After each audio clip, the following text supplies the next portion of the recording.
godhuu waan nurra jiraatuuf dhukkubbii tana caalaa dhukkubbii kaayyooti. Kaayyoo irratti dhiirti si cabsiti. Atis ni cabxaa yookaan ni cabsita jechuudha. Wooma lama isiin. Gaabbiin qabdu si cabsanis cabsitus. Anammaa iddoo gara boosseemi. Lafeetti jetuun nadaaqanii jirananis wal dhaheetiin hin jira bocoleetiin jira boksiidhaan fuula isaanii. Isaanis na bocolanii jiran jechuu kiyya. Sadafiidhaan. Kanumaa yeroo qabbanaa natti kaati. Is okay. Isaanis hin hafne. Har'a bakki jirru bakka guddaadha jechuu keenya. Lafee tanaani muummicha ministeeraa isin kana waa meeqa keenya jechuu keenya lafee tana cabsine lubbuu sitti wareene akkanumatti miti. Lafee bilaash cabxee miti. Sagalee bilaash lallabdeemi. Sagalee qaaliidha. Sagaleen sitti lallabuun kun. Sagalee akka malee kabajamaadha uummata Oromoo biratti. Uummata addunyaa biratti. Sagalee hedduu kabaja guddaa qabuu fi galata guddaa qabu. Sagalee diina Oromoo lole waan ta'eef. Arras lolaa jiru waan ta'eef. Qaamni harkitu kunis qaama kaayyooti. Bilaash boonaa osoo hin taane kaayyoon boonaadha. Qaamni kun akkana. Amma ilkeetiyya seenaaf hin dhiifadhe. Haasawaa kiyyatti seenuun dura seenaaf hin dhiifadhe. Silaa ilkee wanni biraan irraa cabsite ta'e nin tolfadha daa'iman diinna qaddaan. Alhamdulillah rakkoo maallaqaan qabu. Mana hidhatti waan hin kana ta'eef maaliif mana hidhaa keessatti oowwa guddaa keessatti ni hidhame bakka mukayyafni hin jirre oowwa Suudaan kana keessa. Doktar Turaabii faa hojii dhabnee bar waa akka namaa laafee kanaa bar xayyaaraan hin marfame deemu Google seeni ka. Dhukkeerraa kaaseetii bar. Basaaseetii bar. Dhukkeesseetii bar. Ilkeen xiyyatunii fi uffanni namfirraa qabu akkanuma bubuqqee baracha keessatti hin beeytu oowwasaniin. Ammas wagga tokkoo fi ji'a guutuun acha keessa soomane ilaali. Anguyyaa soomanaaniin oola halkan ibaadarraan bula. Salaata lakkoo isan qabneen salaata, soomana lakkoo isan qabneen soomana. Mana hidhatan keessatti. Anaa fi rabbii haaliqa qofa. Jarri na dubbisuus warra gartee ijaan hin argamne. Kaallaa waa gubar jee na dha'u. Anis kaniin allaa waa gubar jee dha'u. Arree fi allaa waa gubarii fi allaa waa gubar janii wallaalanii jechuu jarri. Interviirra kaayetiin jira daawwiteerra. Nama Allahu Akbar jee nama lama kawa Allahu Akbar ida wal fixu. Subhanallah. Biti Sudan akkas taate jechuudha.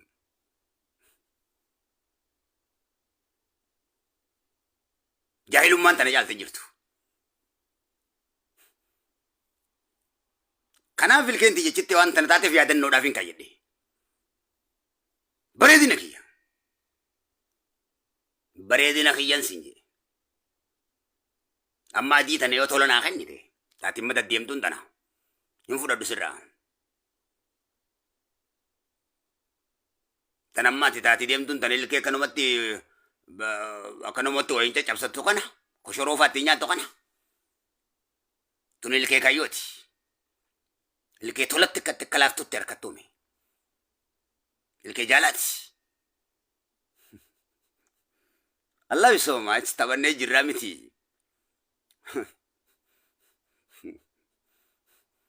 Kanaaf alhamdulillah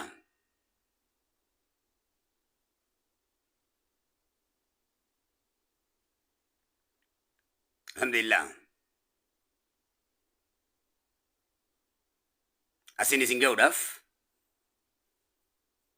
nu duraas nutis waragama hedduutu kafalame.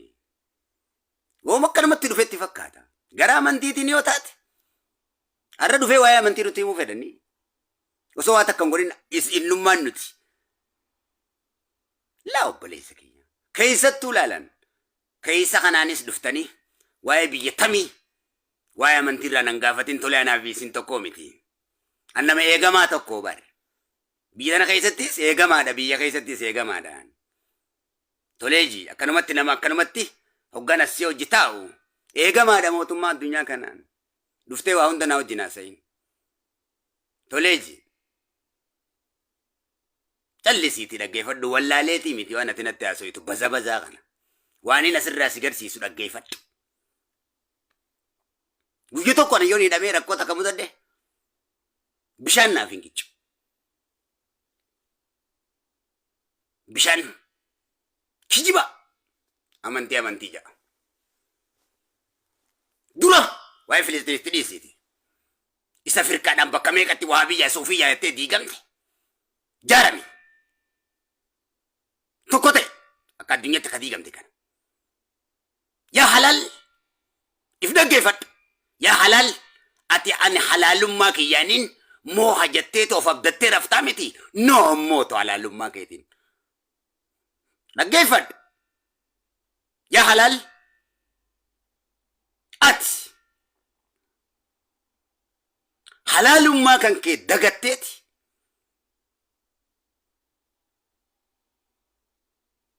Amaanaa Rabbiin addunyaa tanaa fi ummata waliin sitti kenne yaa halal. Amaanaa Rabbii darbitee haraamii kennite. Haram. Amaanaa Rabbi sitti kenne, akka Rabbi sitti kenne. Hoggaa fuudhee yaa halal dhukkee sirraa kaasu. Badiin tanteeti malee badiin taa haraamii waan hin ta'iniif. Maalli badiin tiyyee kan naan jettu taate yaa halal. Amaanaa Rabbiin sitti kenne addunyaa tana malee haraamitti hin kennine. Sii ka fuudhee amaanaa Rabbi sitti kenne. Haraamii kenne. Qubni abbaan if kaa'e na jaa'u waan ta'eef if kaa'e. Rabbiin sirrattis yaa halal haraam irrattis mootiidha. Siis ni adaba yaa halal haraamis ni adaba. Kanaaf atis mujrima yaa halal atis yaa haram mujrima. Heera Rabbiif jidduutti balleessitanii wal nyaattan waan ta'eefi. Allahu akbar. Deemna mahaasawa Rabbiin beene gaafadha wajji haasawi. Atis halal mujrima. Halaalummaa keetiin waan dalaydeen qabdu waan diide malee.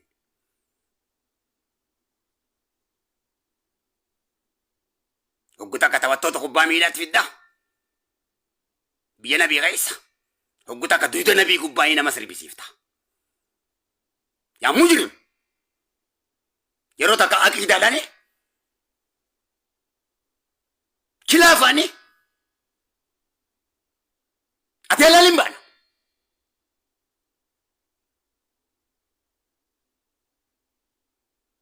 Firkaadhaan. Tokkummaa nabii jaaranii deeman. Tokkummaa Rabbiin jaare. Islaama bakka 78 qoodde. Ati halaalin baana. Fidi waan daleedes. Amaanaa Rabbi si kenne halaalummaa keetiin. Fidi. Gocha badii ati daleedi malee. Atis haraamis garaagarummaa tokkollee hin qabdan. Gaafa isin ajaja kiyya diddan seera kiyyaan buluu diddan mootummaa isin qixaatu isin ajjeesu isin azzabuun isin irra kaaya kan jee rabbal baarii ahadun ahad abad mooticha ta'e jechisaa dhugoomee hujiidhaaf nurratti mirkanaa'ee jira. Halaalli irrattis haraam irrattis. Halaalis halaalummaa isaa dagate waan ta'eef adabbii isaan maltu Rabbiin kenneefi jira. Rabbiin halaala adabuu isaa irratti halaalin zallamne. Rabbiin nama zallamu. Haraamis adabbii isaa maltu. Ni adaba. Adabeetis jira. Rabbiin haraamis hin zallamne adabuudhaaf halaalis hin zallamne. Haraamis badii isaatiif heera Rabbii waan diigeef adabame. musiibat isaatti buuse rabbiin. Namni heera rabbiif jidduu balleesse haraamii fi halaalitti wal qoodeeti wal nyaata jechuudha akka ilmaan Yaaqoob. Ilmaan Yaaqoob ajaja rabbii waan didaniif wal nyaatan malee ajaja rabbii silaa dhagayanii isaan ilmaan nabiyyiiti wal nyaatan ture.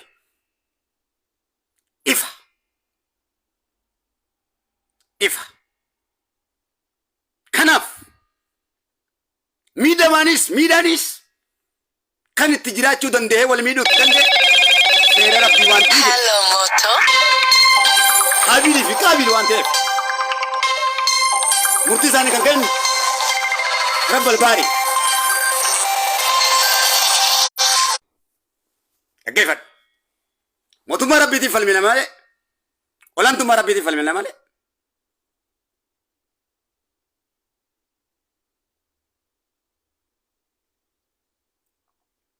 Eenyumaaf miti.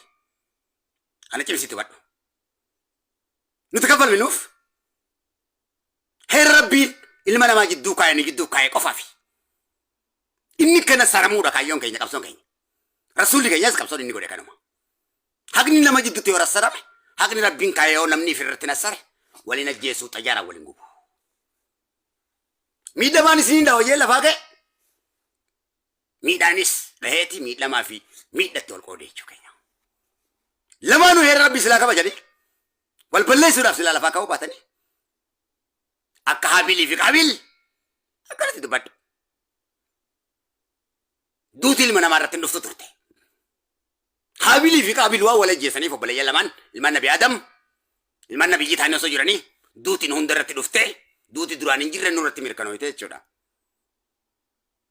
Kanas Rabbi duraan Quraanaan lafa kaayee kun jecha kadiidii miti.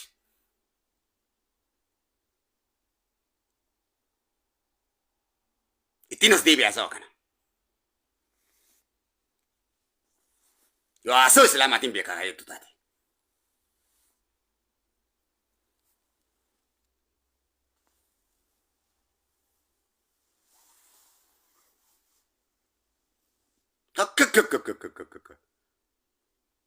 Furruma sirraa xaragaa olaa'us.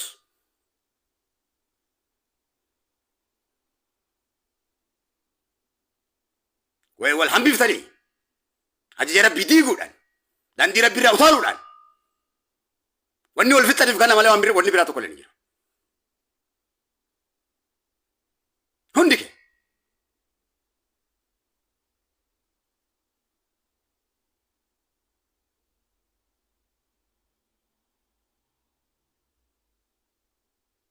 duwwaa osoo hin taane kan nama ajaa'ibu.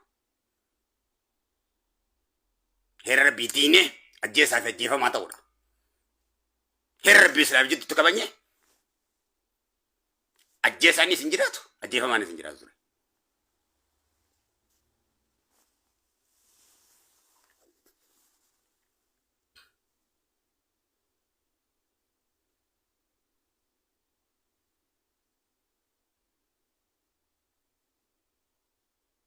Hayyee, I love you, my people.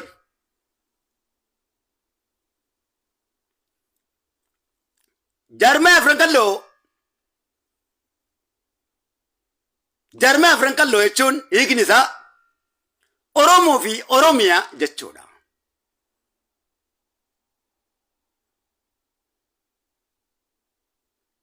Jarmaya Frankallo jechuun hiikni isaa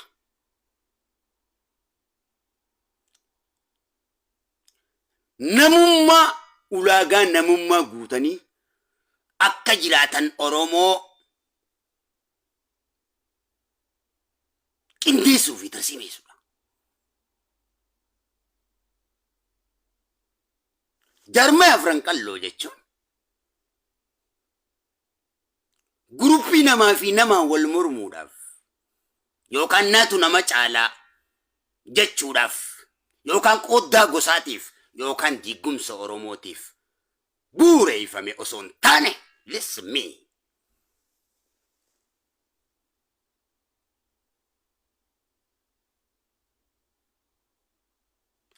Frankallo jarmaya Frankallo jechuu kana maqaa qalloo bareentoo Oromoo kana moggaasuunu balaa guddoodha turte. Gosa tamiif gosa afran qallootiif. Gaagaama guddaa fi barbadaa'uun afran qalloo hanga irratti dandamata dhabe maqaa qabsoo kanatti moggaasuudha. Giddugala qabsoo waan ta'eef. Giddugala qabsoo maali? Qabsoo Oromoo waan ta'eef barbadaa'e. Maaliif maqaa kanaan qabsoo moggaafame? Balaan dhuftuu hundi diinarraa Haayile Sillaaseenis afran qalluma lafaan dhawa. Laal. Dargiinis afran qalluma dhawa. Wayyaanis afran qalluma dhawa.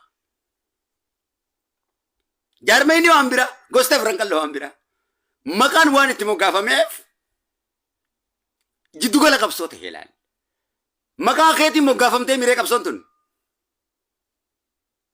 Gaafa sandaaba siyaasaatiin jaaramuu waan hin dandeenyeef afran qalloo anumatu baadhataa jedhee maqaa natti moggaasaa jechuudhaan maqaan gosaa kun maqaan qalloo bareentoo kun mogga'e. Kan moggaase murawwaa bareentoo Oromooti. Humbannaa bareentoo Oromooti. Sikkoo bandoo bareentoo Oromooti. Karrayyuu bareentoo Oromooti.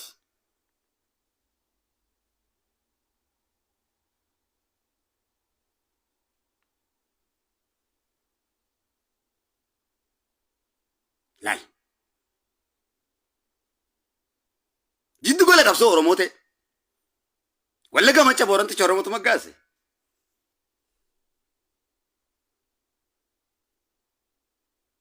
Jimma Macca Booranticha Oromoo, Iluu Abbaa Booraa Macca Oromticha Oromoo, Booranticha Oromoo tu moggaase. Tuulamaa fi Salaalee bareentoo Oromoo, Walloo bareentoo Oromoo, Gujii fi Booranticha Oromootu moggaase. Ittis dhiiga waliin dhangalaase. Laal. Hoggaa qabsoo Oromoo bu'uureessu. Uleen hundi isuma irratti buute. Qalluma kana dhawa hundi. Mootummaan dhufee hundi. Isuma kana ciqqaa'u osoo ciqqaa'uuti bosaasoo hanga bosaasootti isatu abbaa lafaati. Somaalee tanaan. Lafa isaa osoo saamuu osoo isa ajjeesu dubbii tanaan. Waan bakka bu'eef uleen sirra buuti ka uleen diina isuma kana gabaabsine shanyii tana. Jaanii gabaabsanii jechuudha. Balaa guddoodha malee waan akka salphaatii miti. Jaarmaya walii galaati. Jaarmaya qabsooti. Ituun kumaantamaan obboleessi qalloo bareentoo Oromoo miliyeenaan lubbuusaatti wareegee badee jira. Gadhaabuudhaaf. Afran qalloo kana.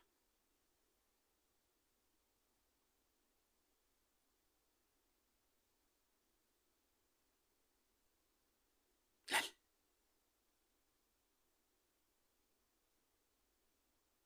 Anni yichi. Humbanna bareentoo kumaantamaan lubbuusaatti wareegee jira. Qabsoo kanaaf. Namni seenaaf hin beekne bishaan gabatee irraati. Akkuma masnootti namuu gara fedhe jallisee ooyiruudhaan bishaan isaa obaafata waan ta'eef hoggansi obaasu seenaa ta'e dhugi.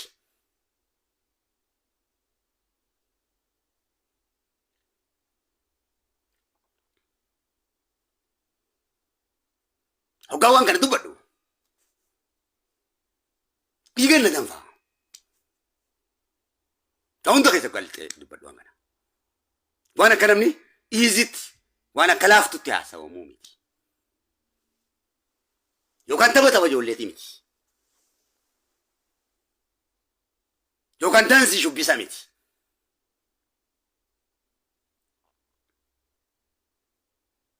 Lafee dhiiga foon. Hawwan kumaantamaa, manguddoo kumaantamaa, dhiira Oromoo kumaantamaati. Dargaggoo shamarran kumaantamaati.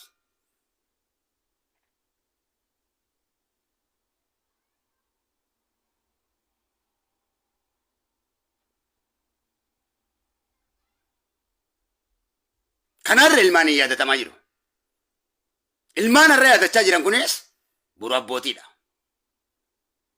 Akka abbootii isaanii seenaa bareedaa galmeessanii dhaloota isaaniitiif dabruudha qaban.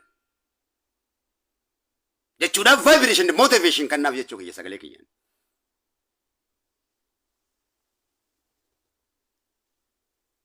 An jaaramee uumatti namana. Barbaaddu amantiin ta'e booma feeteen jaaramutti namana. Diigamuu waan jaamuun fedhu. Wareesin fedhu. Hojiidhaan wanta akka mul'isu. Sabaaf wanta akka gadhaabuu taasisu. Kan faca'e walitti qabuudha. Akeekaa fi xurreen dandiin jaarmee afran qalloo. Diggumsa Oromoo osoo hin taane caayaa koora beekumsaa fi jaalalaa tarsiimoo ummata Oromoo kabajamaadhaati. Gaaddisa Odaa Bultum Daddacheeraa fi Seeraa Raabaadorii Fogog Raabaadorii Bultum jechuudha. Afran qalloo jechuudha. Dhugini dhuydaa. Sanboota hadhooytuuf keessa diddiita.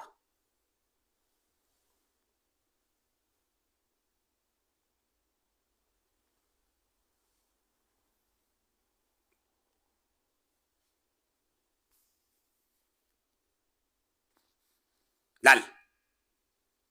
Si komando kumantaman. Kan lubbuun isaatti wareegame. Karrayyuun kumantaman. Afran qalloo. Ituun kumantaman.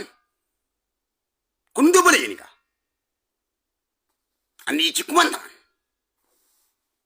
Jimma kumantaman walla gichi kumantaman. Walla kumantaman. Shawaaf salaaletu kumantaman.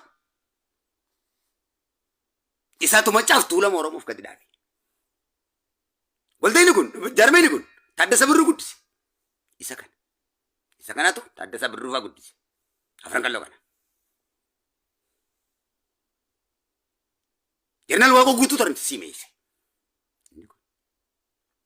Ulamaa'ee gurguddaa meeqa? Ulamaa'ee gurguddaa meeqa?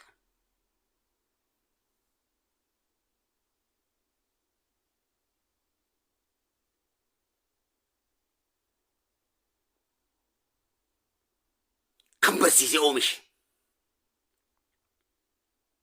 Muuziqaa qofa miti. Muuziqaanu kaayyoo mataa sii qabdi. Qabsoodhaaf. Namni quufee sirbeen jiru.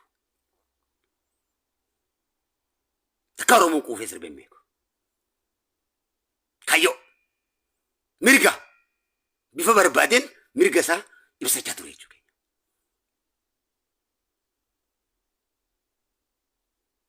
Sirbaa fi mirgi garaagaraa.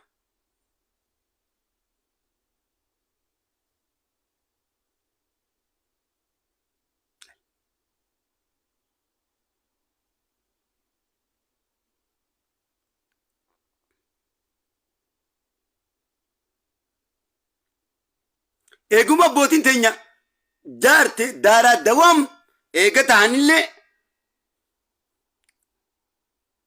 gaafa sangaa abaa'oo maali kaafaa'oo maal jedhanii maqaatti moggaasuun hin ta'u. Gosuma se'aniiti itti dhiisan mootummaa gaafasii hoggaa shawwatu jarri kun. Maquma gosaatti moggaasan. Akka amma walumaa galaniiti Oromummaa tokko asitti moggaafate.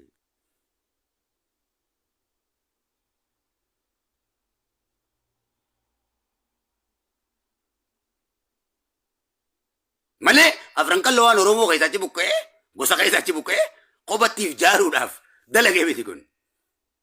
Akkasitti hubadhu. Afran qalloo ituudha.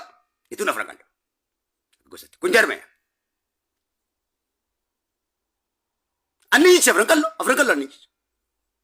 Si komando afran qalloo si komando. Dubbii gabaabduudha. Jimma afran qalloo Jimma. Afran qalloo booranticha afran qalloo.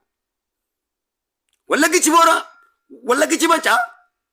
Afran qalloos. Wallagga macaati. Garaagarummaan isaan jidduu jirtu yoo jiraate fageenya lafaati. Fageenyi lafaadhamu immoo dangaa Oromoodhaa osoo hin taane bal'ina lafa Oromoo fi Oromiyaan qabaniiti.